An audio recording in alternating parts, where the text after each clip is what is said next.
بسم الله الرحمن الرحیم. زما نوم ډاکټر زیشان حیات دی. زه انچارج ټي بي کنټرول پروګرام هپیټایټس بی سی او ایچ آی وي فوکل پرسن ډسټرکټ 407 یم.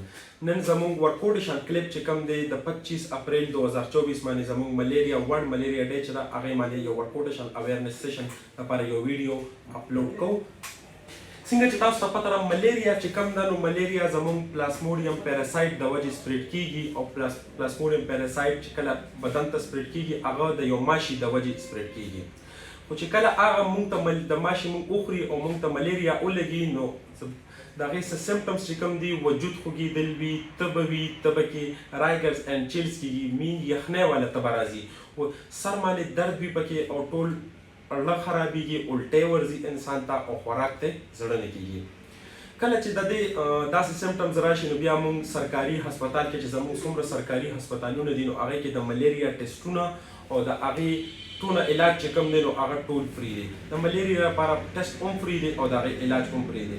خو زموږ اویرنس سیشن سر دا ویډیو دې لپاره موږ دغه کوو چې موږ به په پریونشن باندې کار کوو نو موږ ته به ملیریا نه لګي. پریونشن مین احتیاطي تدابیر د ماشي د خوړلو نه دغه دي چې په کور کې به اوبه ودرېدلې اوبه نه پرېږدئ، په ګمله کې به اوبه نه پرېږدئ، چت ته پاسه به یا لوښي موښ کې اوبه نه پرېږدئ، ټپ کې به اوبه نه پرېږدئ.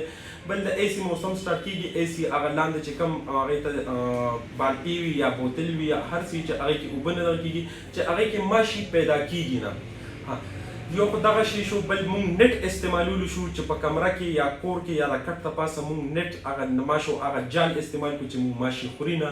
بل موسکیټو ریپلنټ چې کوم کریم یا داسې څه لوشن وي هغه استعمالولو شو. مینس هر قسم آیل استعمالولو شو چې مونږ په بدن باندې هغه ایریاز باندې ولګو چې کوم باندې مونږ ماشي خوري، په مخ باندې، لاس باندې، خپو باندې، مرۍ باندې هغه مونږ هر قسمه لوشن یا هر قسمه دغه لګولی شو نو هغې نه مونږ بچ کېدی شو، د ماشي د خوړلو نه بچ کېدی شو.